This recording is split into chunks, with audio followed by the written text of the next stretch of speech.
Di salên dawî de li Diyarbekir ajotina baysikletê hêdî hêdî belav dibe. Lê jinên xwe xemilandî û baysikletê dajon ne dîmenekir ji rêzê taybet li bajarê Kurdan. Diyarbekir jî îsal ket nav gera baysikleta jinên xemilandî.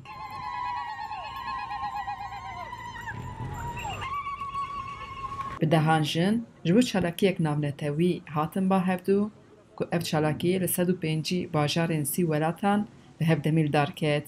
Jinên Diyarbekirê jî ji navçeya Kayapınarê heta navçeya Sûrê baysikletê ajotin. Hin jin digel zarokê xwe hatibûn mê jî piştevaniya wan kirin.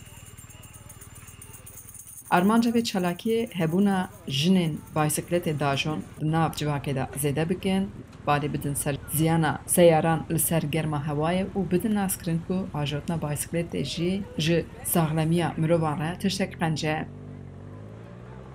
Leyla bi salan e baysikletê dajo. Ew vê çalakiyê weka tevgerek sivîl bi nav dike û dibêje ku ji bo piştevaniya jinan xurt bikin li birin. Biz İzmir'de başlayan Sema Gül...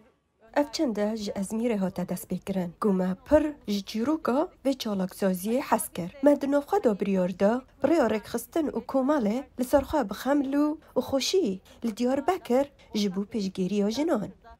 Şeyma Onur Yapıcı daxuyaniyê xwend û li ser vê çalakiyê wiha axivî. Kadınların her yerde... Em dixwazin nîşan bidin ku li her warê cîhanê de jin dê hebin. Li çar aliyên bajarê bi xemlû xweşiyan em dikarin baysikla bihajûn. Belkıs jî destnîşan dike ku ji bo jin di nav jiyanê de bi her halê xwe werin qebûl kirin di nava vê çalakiyê de cî girtiye. Dixwazin jin di vê jiyanê de hinkî daha di fikrê xwe de rehet bin. Daha pir rehet bin.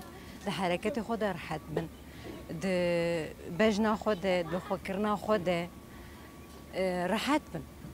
Yani xwe zor durumê de nebînin. Tu mudayim rehet bin. Ev başka tişkî em naxwet. Jin 12 kilometre di nav bajêr de baysiklet ajotin û ji Kayapınarê heta Sûrê çûn di dawiya çalakiyê de jî li ber sûrên dîrokiyên Kela Amedê govendê gerandin. Xecican Falqîn, Deng Amerîka, Diyarbekir.